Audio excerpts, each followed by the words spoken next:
Welcome दोस्तों, SC Gupta sir के एक और एपिसोड में आपका बहुत बहुत स्वागत है। आप में से हमारे बहुत ऐसे दोस्त होंगे जो कि चाहते हैं वो ट्रांसलेशन को सीखे। टेंस में सब्जेक्ट क्या होता है, वर्ब क्या होता है, ऑब्जेक्ट को सीखे। लेकिन परेशानी क्या होता है कि दोस्तों वो कहीं पर कोर्स लेने जाते हैं, उसमें इतना बेसिक नहीं बताया जाता है। दोस्तों इस वीडियो में हम लोग पहले ये समझेंगे कि ट्रांसलेशन होता क्या है, सब्जेक्ट क्या होता है, वर्ब क्या होता है, एडवर्ब क्या होता है। ये सारे चीज़ों को देखेंगे। बस आपका काम है इस चैनल को सब्सक्राइब कर लीजिए और आप डेली अपडेट पाइए। दोस्तों अब से आपको एक एक एससी गुप्ता सर पे वीडियो डेली मिलता रहेगा। चलिए दोस्तों शुरू करते हैं बिना रुके हुए। आज का जो हमारा एपिसोड है वो है ट्रांसलेशन एंड टेंस। इस चीज़ को पढ़ेंगे। देखिए, ट्रांसलेशन अर्थात अनुवाद करना एक कला है। जी हाँ दोस्तों, आप भी जानते हैं ट्रांसलेशन एक क्या है, कला है। कोई भी चीज़ अगर आपको हिंदी में बोला जाता है तो आप उसको इंग्लिश में ट्रांसलेट करते हैं। ट्रांसलेट कैसे करते हैं? आप सब्जेक्ट वर्ब ऑब्जेक्ट को पहचान ले तभी ना ट्रांसलेट करते हैं। एक भाषा के वाक्य की दूसरी भाषा में रूपांतरण करना, बिल्कुल सही बात है। एक भाषा का जो वाक्य है उसकी दूसरी भाषा में रूपांतरण करना। जैसे मान लीजिए हिंदी में वाक्य है उसको इंग्लिश में करना, अगर इंग्लिश में वाक्य है तो उसको संस्कृत में करना, संस्कृत में वाक्य है तो उसको हिब्रू में करना। कई सारे तमाम भाषाएं हैं जिससे हम लोग उसको कन्वर्ट करते हैं। यही दोस्तों ट्रांसलेशन कहलाता है। इसी प्रक्रिया को हम लोग ट्रांसलेशन कहते हैं। अधिकांश हिंदी भाषी छात्र को हिंदी वाक्यों को अंग्रेजी में अनुवाद करना बहुत कठिन प्रतीत होता है। जी हाँ दोस्तों, जो भी हिंदी भाषी छात्र हैं उनको हिंदी वाली चीज़ों को अंग्रेजी में अनुवाद करना बहुत ही कठिन महसूस होता है। अंग्रेजी भाषा एक विदेशी भाषा है, बिल्कुल सही बात है। इंग्लिश हम लोगों का भाषा नहीं, एक विदेशी भाषा है। अधिकांश छात्रों द्वारा अंग्रेजी का अध्ययन मात्र परीक्षा पास करने हेतु किया जाता है। बिल्कुल सही बात है। राइटर ये कह रहे हैं कि अधिकांश छात्र क्या करते हैं, परीक्षा पास करने के लिए इंग्लिश को रट लेते हैं। रटकर अंग्रेजी की परीक्षा पास तो कर ली है लेकिन अंग्रेजी से हमेशा भय बना रहा। लेकिन दोस्तों पास तो कर लिया, लेकिन ये अंग्रेजी जब कॉम्पिटिटिव एग्जाम में परेशान करने लगा, सब्जेक्ट वर्ब जब परेशान करने लगा, तब जाके कहीं ना कहीं आप इस वीडियो पे पहुंचे हैं। ठीक है, तो मैं आशा दिलाता हूं कि ये वीडियो आपको बहुत मदद करेगा। आइए हम आपको हिंदी वाक्यों का अंग्रेजी में अनुवाद करके बताते हैं। कुछ सरल तरीका है जिससे आप अवगत आपको कराएंगे, जैसा राइटर बोल रहे हैं। ठीक है, देखिए राइटर चार मुख्य बात बोल रहे हैं जिसको हमें विशेष कर ध्यान में रखना होगा। अनुवाद हेतु सर्वप्रथम आवश्यकता है कि आपको वाक्य में प्रयुक्त विभिन्न भाग का मतलब क्या कि पार्ट्स ऑफ स्पीच, यानी जब आप ट्रांसलेट करेंगे उसमें सबसे बड़ी बात यह है कि उसका पार्ट्स ऑफ स्पीच का आपका ज्ञान होना चाहिए। मतलब क्या सर, कि उसमें किस सब्जेक्ट को इस्तेमाल किया गया है, किस वर्ब को इस्तेमाल किया गया, किस ऑब्जेक्ट को इस्तेमाल किया गया, किस एडवर्ब को, किस प्रीपोजिशन को, इसकी ज्ञान होना अत्यंत आवश्यक है। दूसरी बात की वाक्य जिस टेंस का है उस टेंस का अंग्रेजी वाक्य का विन्यास यानी स्ट्रक्चर होना चाहिए। आपको पता है कि भाई अगर प्रेजेंट का है तो subject plus V1 plus object या subject plus V5 plus object होना चाहिए। इसके अलावा दोस्तों विभिन्न नियमों का ज्ञान।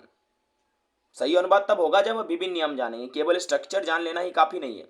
मतलब क्या सर, देखिए आपको इसका ज्ञान होना चाहिए। सब्जेक्ट वर्ब एग्रीमेंट का ज्ञान होना चाहिए। सब्जेक्ट अगर सिंगुलर है तो वर्ब भी सिंगुलर लगेगा, सब्जेक्ट अगर प्लुरल है तो वर्ब भी प्लुरल लगेगा। टेंस का सीक्वेंस क्या होना चाहिए, यानी कि सीक्वेंस का सेंस माने कि पहले सब्जेक्ट आएगा, तब वर्ब आएगा, तब ऑब्जेक्ट होगा।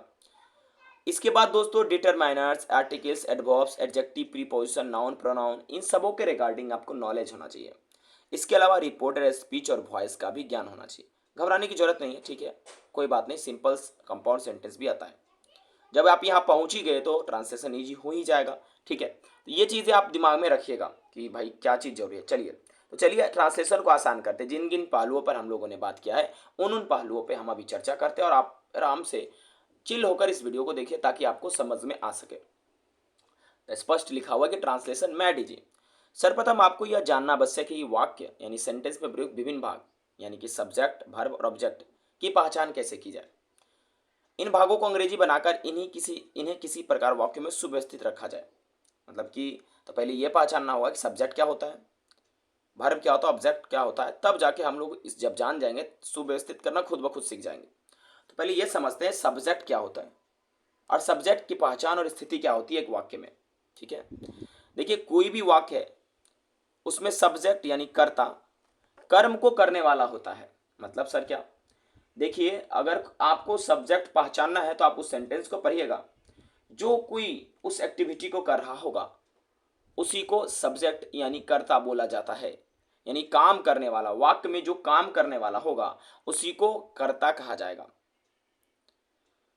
साधारण हिंदी वाक्य में अंतिम शब्द के अंत में मैं हूं या हूं इत्यादि आता है, तो इससे पहले वाला शब्द जो वास्तव में वर्ब है है से कौन सा, किसने अथवा किन्होंने जैसे प्रश्न करने पर उत्तर आता है वही उस वाक्य का सब्जेक्ट होता है।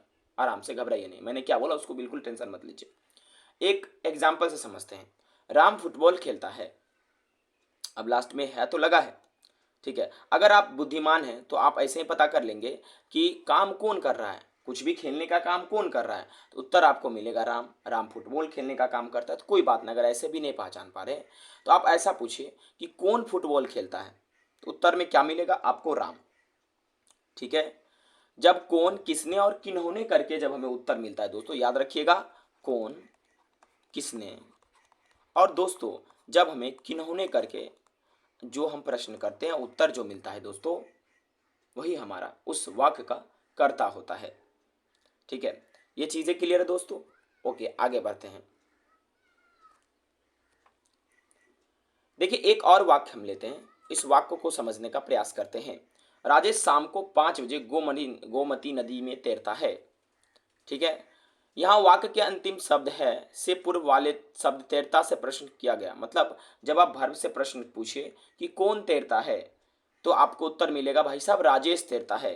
ठीक है, इसलिए इस वाक्य का सब्जेक्ट जो है राजेश होगा, क्योंकि पिछले सेगमेंट में भी तुरंत हमने देखा कौन करके या दोस्तों आगे देखिएगा आपको किसने करके या किन्होंने करके जब आप प्रश्न पूछेंगे तब जाकर आपको उत्तर जो मिलेगा वही आपका सब्जेक्ट होगा। अगर दोस्तों इसमें मजा नहीं आएगा तो आप ये देखिए काम कौन कर रहा है, कार्य कौन कर रहा है, तो कार्य करने वाला ही कर्ता या सब्जेक्ट कहलाएगा। हम आशा करते हैं कि आप ये समझ पा रहे होंगे कि सब्जेक्ट क्या होता है। तो बताइए एक सेंटेंस आपको हम मुंह से बोल रहे हैं, आप कमेंट में बताइएगा कि इसमें सब्जेक्ट कौन है। My brother is playing football, इसमें सब्जेक्ट कौन है। अब दोस्तों हम वर्ब यानी क्रिया की पहचान एवं स्थिति देखेंगे। ओके दोस्तों, तो वर्ब एक वाक्य के विशेष महत्वपूर्ण भाग होता है। बिल्कुल दोस्तों, आप जैसे कि एक गाड़ी चला रहे हैं, उस गाड़ी में उसका इंजन का काम करता है वर्ब। हिंदी वाक्य के अंतिम शब्द वाक्य में अंत में हूँ है लगा रहता है इत्यादि का पहला शब्द वर्ब कहलाता है। जैसे मैं तैरता हूँ तो हूँ लगा है अंतिम में, तो तैरता आपका वर्ब है। ठीक है, चीज़ें क्लियर है। और वर्ब को पहचानने का कई सारे तरीके होते हैं कि मतलब दोस्तों जो उसमें इम्पैक्ट क्रिएट करने का काम करता है, या जिससे पूरी कहानी शुरू होती है। ठीक है, या जिसमें आपका ना लगा रहता है उसे वर्ब कहते हैं। ठीक है, ओके दोस्तों, इतना आपको क्लियर, आप वर्ब आसानी से पहचान सकते हैं। ठीक है, चलिए अब दोस्तों पहचानते हैं हम लोग, सब्जेक्ट पहचान गए, वर्ब सब पहचान गए, अब ऑब्जेक्ट की पहचान एवं स्थिति हमें समझना पड़ेगा। देखिए हिंदी वाक्य में सब्जेक्ट एवं वर्ब को पहचान करने के बाद आपको वर्ब से कहाँ, किसको और किनको करके प्रश्न पूछने पर जो उत्तर मिलता है वही ऑब्जेक्ट होता है।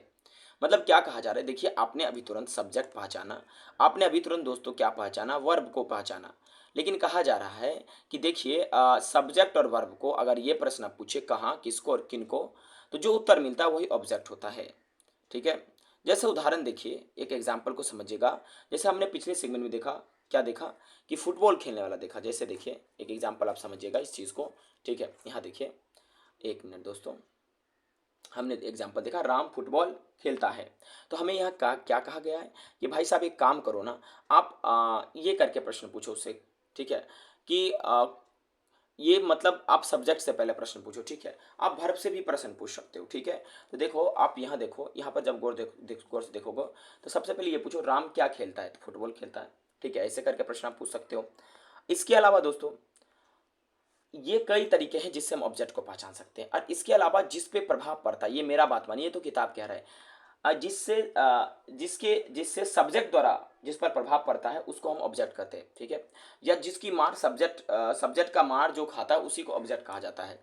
जैसे राम, राम का पूरा प्रभाव सर्व किस पे जा रहा है, फुटबॉल पे। ठीक है, उसका पूरा इफेक्ट फुटबॉल पे जा रहा है, इसी को दोस्तों हम लोग ऑब्जेक्ट कहते हैं। और जैसे आपको सेगमेंट में बताया गया कि ऑब्जेक्ट को ऐसे ऐसे पहचाना जाता है। आप जैसे मान लीजिए कि प्रश्न पूछ बैठिए इस प्रकार से कि मतलब कहाँ, किसको, किनको, इस प्रकार से प्रश्न पूछेगा तो आपको उत्तर मिलेगा। जैसे खेलता से क्या प्रश्न करके उत्तर मिलता है, फुटबॉल। जैसे हमने कहा कि राम क्या खेलता है, फुटबॉल। ठीक है, वो ऑब्जेक्ट हो गया। और मान लीजिए रमेश या राजेश था, कहाँ तैरता है, तो गौमती। ठीक है, गौमती नदी में, तो गौमती यहाँ पर ऑब्जेक्ट हो जाएगा।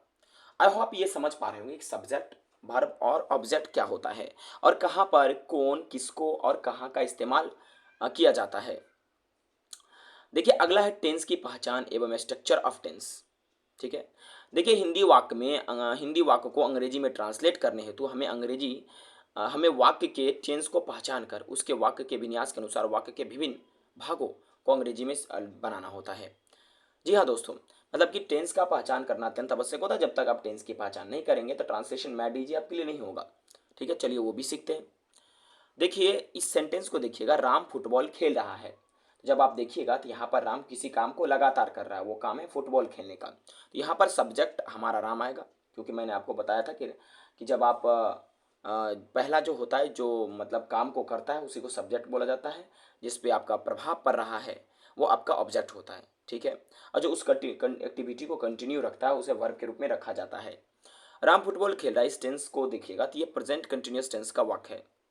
जब इसका हम स्ट्रक्चर देखते हैं तो हम आसानी से कहते हैं जो भी प्रेजेंट कंटिन्यूअस टेंस का वाक्य है उसका स्ट्रक्चर होता है कि भाई सबसे पहले सब्जेक्ट को लीजिए, उसके बाद इज एम या आर को लीजिए और वर्ब का चौथा रूप का इस्तेमाल कीजिए। चौथा रूप कहने का मतलब क्या, वर्ब में आईएनजी और प्लस ऑब्जेक्ट को इस्तेमाल कीजिए। जैसे देखिए सबसे पहले इसमें सब्जेक्ट कौन है, तो राम, हमने राम को लिख दिया। अब देखिए इसमें राम के साथ ना इज लगता है, क्योंकि राम एक लड़का है इसलिए सिंगल है, सिंगुलर नाम है तो नाउन, तो इसलिए राम इज हो गया। ठीक है, और भाई खेल रहा है इसका हो जाता प्लेइंग, और ऑब्जेक्ट सबसे अंतिम में आता है, जैसे हमने यहाँ देखा ऑब्जेक्ट सबसे अंतिम में आता है तो फुटबॉल। इसका सही अनुवाद होगा राम इज प्लेइंग फुटबॉल। ठीक है, और एक और एग्जाम्पल देखिएगा, आप देखिए कि रमेश ने एक किताब लिखी। इसमें पहले आप टेंस को पहचानिए कि किस टेंस का है, तो पास्ट इंडेफिनिट का है। ठीक है, इसका सेंटेंस स्ट्रक्चर क्या होता है, सब्जेक्ट प्लस वर्ब का दूसरा फॉर्म और प्लस ऑब्जेक्ट होता है। सबसे पहले सब्जेक्ट को ट्रांसलेट करेंगे, सब्जेक्ट ट्रांसलेट करते वक्त में रमेश आया तो रमेश का हो जाएगा रमेश, उसके बाद लिखने का होता है रोट, और लास्ट में ऑब्जेक्ट आता है तो ये आपका बुक हो जाएगा, ए बुक, क्योंकि राइट आपका पहला फॉर्म होता है, रोट दूसरा फॉर्म होता है और रिटेन दोस्तों तीसरा फॉर्म होता है। आप घबराइए नहीं, बिल्कुल अभी हम कुछ ट्रांसलेट नहीं कर रहे, बस आपको अवगत करा रहे हैं कि भाई रूल का नॉलेज होना आपको अत्यंत जरूरी होता है। आप बिल्कुल घबराइए नहीं, आपका सारा चीज़ हम लोग करेंगे, इसमें कवर करेंगे। ठीक है, देखिए अंग्रेजी को रटा नहीं जाता बल्कि अभ्यास किया जाता है, अंग्रेजी अभ्यास करने से ही उसका ज्ञान आता है हम लोगों को। ठीक है, देखो एक बात आपको बताया जा रहा है, कई बार मैंने क्या बोला, प्रीपोजिशन का भी बहुत बड़ा रोल होता है। ठीक है, तो इस चीज़ को हम नेक्स्ट सेगमेंट में कवर करेंगे। आज के लिए दोस्तों इतना ही। ठीक है, और आपका एसएससी का जो वो कॉमन एरर वाला आता था वो भी लगातार आएगा दोस्तों, तब तक के लिए ये आपको मैं डेली रिवीजन के लिए आपको वन बाय वन करके सारे ट्रांसलेशन को कवर कराऊंगा कि टेंस और टाइम में क्या अंतर है, किस प्रकार से इसका इस्तेमाल किया जाता है, बहुत सारी चीज़ें, वर्ब का फॉर्म, इसके बाद बहुत ऐसे तगड़े चीज़ें जो आपको मैं बताऊंगा और इसके थ्रू हम लोग चीज़ों को कवर करते जाएंगे और वन बाय वन सारे टेंस का ट्रांसलेशन भी सीखेंगे। ठीक है, thank you very much for watching this video, मिलते हैं अगले सेगमेंट में।